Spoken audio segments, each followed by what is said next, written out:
अंजली दमानी यांनी बाहेर काढलेल्या खराच्या CDRमध्ये भाजपचा एकही माणूस कसा नाही, काहीतरी गडबड वाटते सुषमा अंधारे. अशोक खरात प्रकरणात सामाजिक कार्यकर्त्या अंजली दमानिया यांनी मोबाईल फोनचे CDR रेकॉर्ड बाहेर काढले आणि ही चांगली गोष्ट आहे.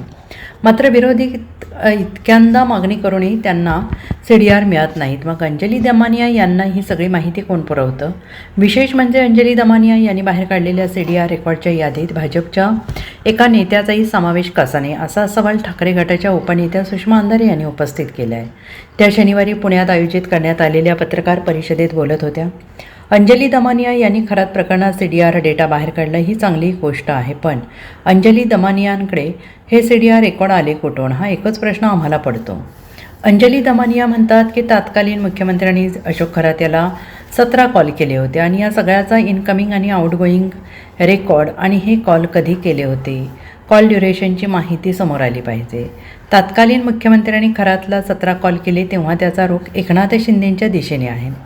पण ज्यांनी अशोक खरात यांच्या ईशान्येश्वर मंदिराला पर्यटन स्थळाचा दर्जा दिला, मंदिरासाठी 1 कोटी रुपयांचा सुशोभीकरणाचा निधी मंजूर केला, त्यांचा एकही कॉल रेकॉर्ड सापडला नाही का? अंजली दमानिया यांनी बाहेर काढलेल्या CDR रेकॉर्ड्समध्ये भाजपाच्या एका माणसाचा कॉल नाही, काहीतरी गडबड सुरू आहे.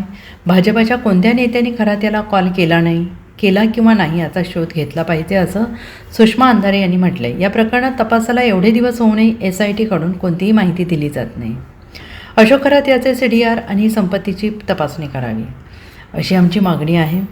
मुख्यमंत्री देवेंद्र फडणवीस यांनी सभागृहात शिवानी ट्रस्टच्या सदस्यांनी तपासणी केली जाईल अशी घोषणा केली.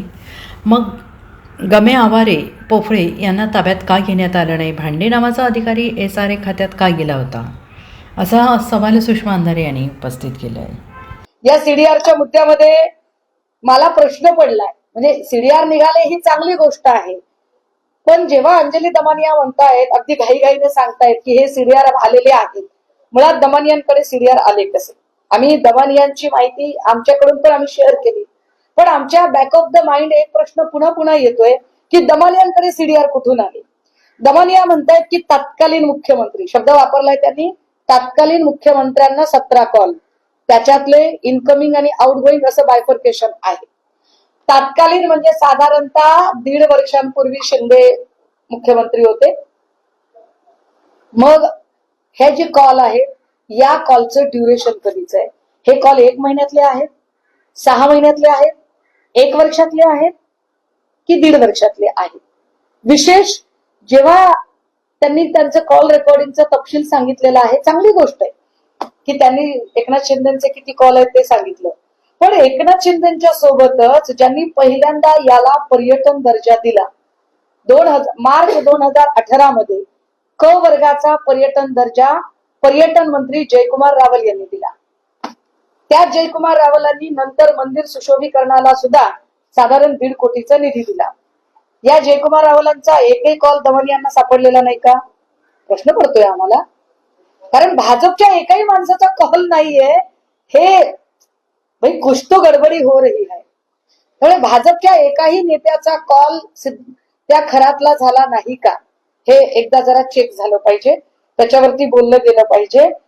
आणि पुन्हा पुन्हा प्रश्न पडतोय की हे सगळे पुरावे, म्हणजे मी काही पुरावे मांडते, मध्येच पुण्यातल्या कुणीतरी एक बाई नीलम गोरेंबद्दलची काही तथ्य समोर आणतायत, दमानिया रोज नवी तथ्य आणतायत.